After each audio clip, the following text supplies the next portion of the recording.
I'm going to share with you guys some of the healthy and simple things that I cook this week. This is really just pulling from what I keep in my pantry and my fridge, healthy staples to where you can throw meals together without even thinking about it. So join me in the kitchen and I'll share with you guys some of these basic things that I make using simple, healthy staples. This morning I made my homemade vegetable broth in the Instant Pot. I pressure cooked it for 1 hour and now I went ahead and I strained it, and I'm just going to go ahead and bottle this up into a big mason jar because later I'm going to be making a really simple vegetable soup, one that's great to get through the winter. It's just a simple, hearty, and really nourishing soup. So if you've been eating lots of winter treats, then this is a great, healthy, and simple meal you can keep in your fridge and kind of help you bounce back into your healthy and nourishing eating. So join me in the kitchen today and we're gonna make a few simple and healthy meals you can cook at home. And you can get all these recipes and more at healthyelizabeth.com. We just had our first hard freeze last night and I got down to about 26 degrees. So all of the greens got a little bit wilted, but I think there's still a little bit that I can salvage that I can put in my vegetable soup tonight. So I think I'm gonna grab some of my Swiss chard, maybe a little bit of kale, especially dinosaur kale if I can find it in my outside beds. Okay, so here's a little bit of my Swiss chard. So I'm gonna add that into the soup. Just a real nice hearty leafy green, and it's packed with nutrients. A lot of people don't eat this, but if you can find it at your grocery store, it is so nutrient dense. I love this. Along with a little relative of this is this stuff right here. It's kind of wilted, but that's perfect for soup. This is perpetual spinach. So it's like spinach, but it's actually a type of Swiss chard. So I'm gonna grab some of these and we're gonna put that in the soup too. And this has a little bit of a stronger taste than spinach. So I'm not gonna put quite as much as I would with just regular spinach. And every time I come out here, I forget to grab a bowl.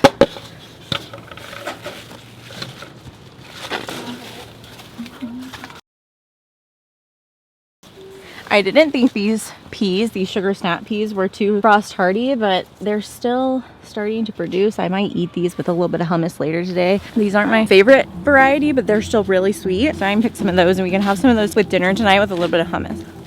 I think I'm gonna grab a couple turnips and I think we're gonna put a few of those in the soup as well.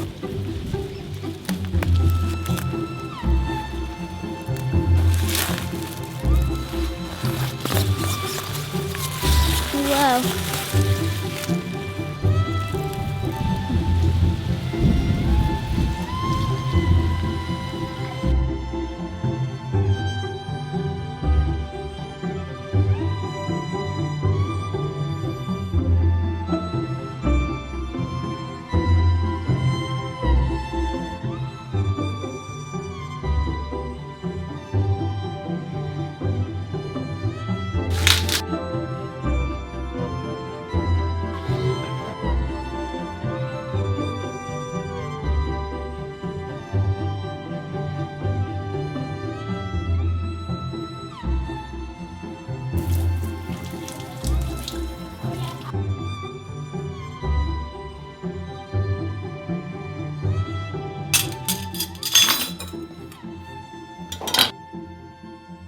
Soups like this are great for boosting your immune system because they're packed with all the vitamins and minerals from all the vegetables, and the water content is really great. I love doing just a little bit of lemon juice in my vegetable soups just to add a little bit more vitamin C. So I know a lot of time we think of vegetables as more of a side thing and not really the main component. And even if you're not plant-based, still load up on vegetables. Eat meals that are just veggies too. Your body is definitely okay with it. So if you can learn to make them a little bit heartier and more satisfying, that's the best way to really start incorporating a lot more vegetables into your life. This is a great example because we're going to be using our carrots. I've got my turnip. We've got lots of dark leafy greens here, which I absolutely love. Just makes me feel really good. And then I also did some of our turnip greens. So I took those turnip green tops that were on the turnip and I cut those off, and those are turnip greens. So I'm going to throw those in the soup as well, and they'll just kind of cook down and soften to become really tender and easy to digest, which is great for leafy greens, especially if you don't have enough gut bacteria to really break down a lot of cruciferous vegetables and things like that. It's important to build those microbes up. One of the best ways to do it is just by eating a lot of prebiotics, which are veggies. I'm gonna use some of these little baby potatoes. I'm gonna cut them up into little cubes and have those, and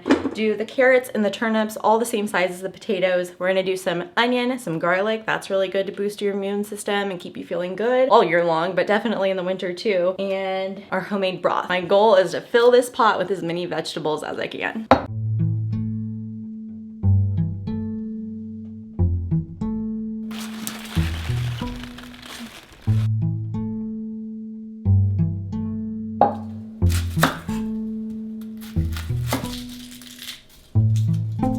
So this right here, this onion skin and a little bit of the actual onion that I took off before I diced this onion up is actually an example of something that I would keep just in a little reusable bag, like a silicone bag or a jar, and put it in the fridge or even the freezer. And you can use that to make your homemade broth. So it's kind of like a zero waste thing. Kind of clean up all the scraps that you usually have in your kitchen and do something with them. And it saves you money on stock too. So I love doing that. And today, to help us boost our immune systems a little bit more, since it's that time of year and it's freezing outside, I'm gonna use an entire head of garlic. So I'm not even gonna use just a couple cloves. This is a pretty small head of garlic or bowl of garlic, but there's definitely, let's see, 1, 2, 3, 4, 5, 6, 7, 8. I'm gonna use about 8 garlic cloves in this soup. You can definitely use less if you wanna use less. I'm gonna go for it today. We love the flavor of garlic. I'm gonna use them all and make sure the soup is loaded with plenty of good nutrients and lots of flavor.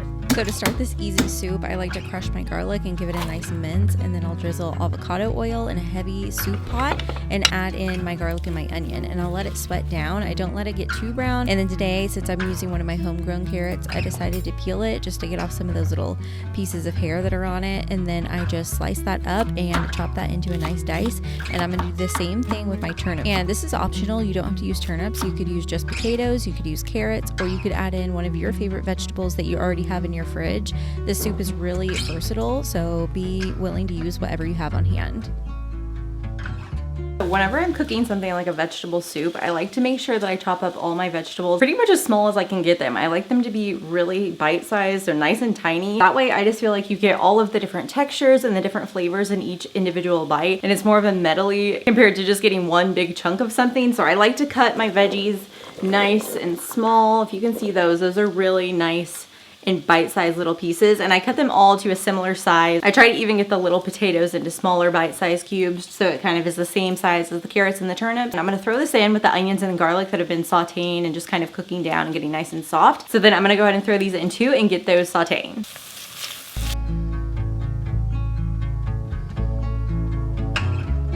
Turnips and turnip greens are kind of a forgotten vegetable. I feel like many of us aren't eating it, but it's actually full of sulfur, which is a great mineral that our body needs in abundance, and it's good for collagen production and so many other things. So if you can sneak a turnip green into your soup, that's a great way to really up your sulfur intake, and you won't even notice it because the flavor is so good, and greens always just melt into soup, so it's a great way to kind of hide those.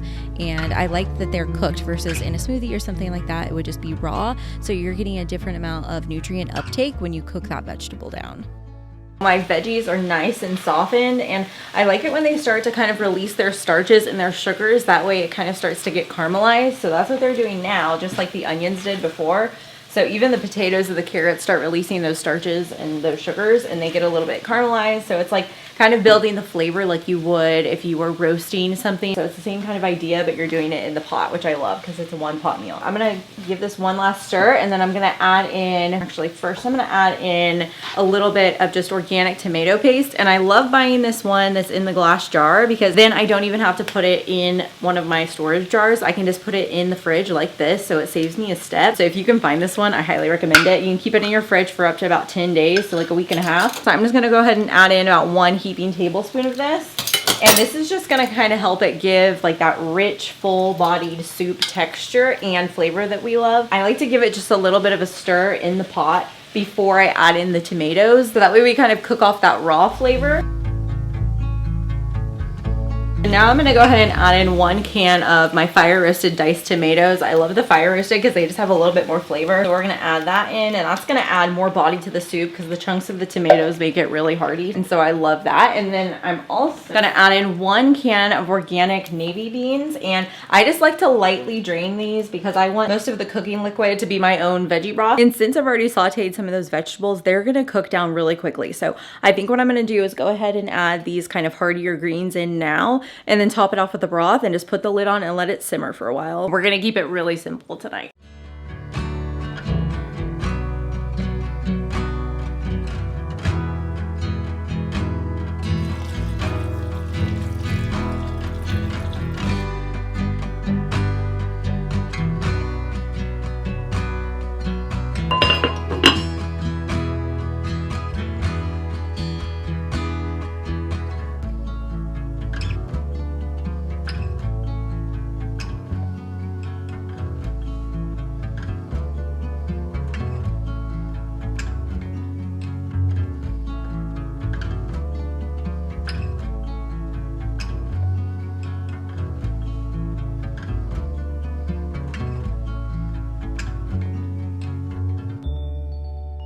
So this morning I'm getting something together for lunch today, and I'm trying to make it just really simple but filling. I'm doing a little bit of brown rice. I have some jasmine brown rice here that's just been soaking in a little bit of filtered water, and I'm going to make a brown rice and lentil pilaf. So it's going to be like a really nice little warm side dish that you could have with a salad or even soup. I could do it with some of our veggie soup from yesterday even, because we still have some in the fridge. You guys know I love making things to just keep in the fridge, like a hot bar or a cold bar. So there's not just salad, but there's filling things like soups and side dishes and meats. I love just having things in the fridge. That's the easiest way to eat healthy. Just easily accessible, ready to go, especially with kids in the house. So just having something that's really nourishing and whole food based is always a win. So I'm gonna get this going. So like I said, I have this soaking in a little bit of water, and then I'm gonna go ahead and I have a few green lentils here. This is actually just the last of a lentil package I have, so I'm gonna use the rest of it up and then I can restock that in the pantry. Okay, and I actually just decided I'm gonna put it in my Instant Pot today because my two big pots are both filled with food and in the fridge right now. So I'm gonna go ahead and use my Instant Pot, which will actually make it really easy anyway. So I'm gonna go ahead and do that and get these lentils in a little bit of water, or I might use my veggie broth from yesterday and let those cook and soften, and then we'll add in the brown rice because it takes less time to cook than these lentils will. So I'm gonna go ahead and get these started. So I started by putting my lentils in the Instant Pot, and I covered them with some broth and some water just to let them cook until they're a little bit al dente, and we're going to keep cooking them in the brown rice later, so you don't want them cooked all the way through. And along with the pilaf, I'm going to have a salad, so I'm making one of my favorite simple salad dressings. It has apple cider vinegar with the mother, and I use Fairchild's because it's not diluted. And then I do olive oil, raw honey, salt and pepper, and then the secret ingredient is grated fresh garlic. It's full of probiotics and antioxidants and prebiotics from the garlic and good fats. I'll just add a splash of filtered water just to thin it out a little bit, and I will keep this in the fridge, and it's just the perfect easy salad dressing that's really healthy and tangy. And then once my lentils were done cooking, I just drained them off, and now we're going to add in a little bit of avocado oil and added my onions, and we're going to let those start sweating down. I'm just getting my onions nice and golden, and then I'm gonna go ahead and turn the heat down, add in my garlic, that way it doesn't get too brown. And then once that's all finished, then I'll add in my brown rice. Let that toast a little bit in that oil that has the flavor of the garlic and the onion, really just to build up the flavor in it and get all that good yumminess from those brown onions. That's one of my favorite things. I could eat that with just a fork. Let it toast up, and then I'm gonna top that off with a bunch of broth. I'm gonna add in my lentils that I drained, and then we're gonna put the lid back on and let that cook until that brown rice is all the way cooked through. And I'm also gonna throw in a bay leaf just to add even more of like a bold taste. I find that it gives rice a much deeper flavor if you add in one bay leaf. So you can add that in or not, but I really think that it helps with the flavor. So I'm gonna add that in. And then I also like to do a little bit of ground turmeric because this makes the rice a really pretty color, and it adds so many anti-inflammatory health benefits. And it also just gives it like a nice, unique little flavor. So I'm gonna do a little bit of that in there as well.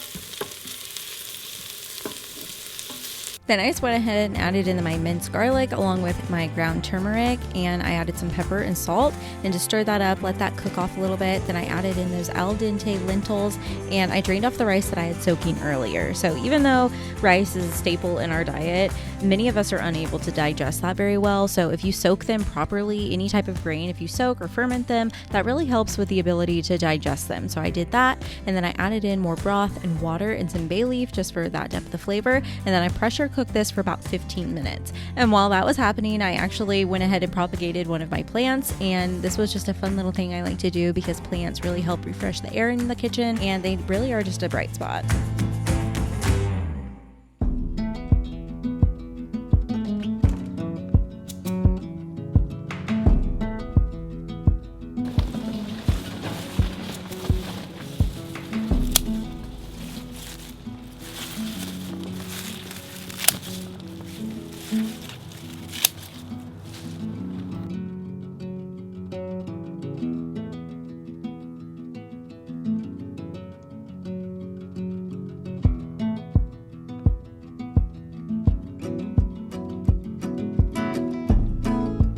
So once my lentils and rice were done cooking, I went ahead and put it in one of my storage containers and let it cool. And then after that, I fluffed it with a fork. I'm gonna have it with lunch today, and I put a little bit of sliced almonds on top along with some fresh parsley. And then I just tore up those salad leaves I washed earlier and drizzled it with a little bit of that homemade simple apple cider vinaigrette. And this is really just a filling and hearty meal made from such staple ingredients that we keep in our pantries and in the fridge. I feel like I always have lettuce around, and I always have brown rice and lentils are full of fiber and protein, and they're really just good for our bodies, and they fuel it in such a clean way. This is just a nice, refreshing light meal. This afternoon, I decided I'm gonna make a fun little treat, and I'm gonna make a healthier cookie. So these are gonna be almond butter and molasses cookies. So around Christmas time, my family loves to make those like chewy, crinkle molasses cookies. So this is like a healthier version of that, but we're gonna use mostly almond butter and cut way back on flour and sugar. So I'm gonna use just a regular unsalted plain almond butter, and then I'm going to use a little bit of coconut sugar, and if I don't have enough coconut sugar, I have a little bit of raw sugar that I can use too. And then we're going to use some unsulfured, mine's a mess, my unsulfured molasses. We're just going to kind of make like a chewy, healthy cookie that's actually going to keep us full because of all the protein and the fiber and the fat that's in almond butter. I figure everyone in my house loves a cookie, and if we can make it a little bit healthier and make it a little more satisfying, then that's the kind of stuff I love to keep on hand. So let's go ahead and throw these cookies together. I'm starting with a little bit of my unsalted almond butter, and then I'm adding my unsulfured molasses, and that just basically means that they don't add any sulfur dioxide to preserve it, so you want to make sure you get that kind. And then I'm adding in some coconut sugar. You could also use raw sugar. You're going to use 1 egg, and then I like to add a spice blend, so I'm using some Ceylon cinnamon, which is actually really good for your blood sugar. I'm adding in a little bit of ginger, a little bit of cloves, just to give us that gingerbread type of taste, and then you want to add a little bit of salt to balance out all the sweet. And then I added in just a little bit of flour. You could use einkorn or just a regular organic unbleached flour. And then we're going to add in a little bit of baking soda just to make sure these cookies have a nice thick texture. I like to roll them into little balls, and I'll line my parchment sheet with unbleached parchment paper. And then this is optional, but I do like to roll them in a little bit of raw sugar. This just makes my kids think it's really special, especially around the holiday time. This is just a fun treat to have. And then you're going to bake these, and you don't want to bake them for very long. So I like to do a nice low temperature, about 325, and I'll just bake them for about 8 minutes. And then you want to smash them down to kind of give them that crinkle cookie look, and you want to make sure that they cool on the baking sheet until they're all the way cool. That way they're not too crumbly. I hope this gave you a little bit of healthy cooking inspiration for your week. And if you like simple cooking videos like this, just to get some inspiration, make sure you hit subscribe because I'll have plenty of videos coming for you.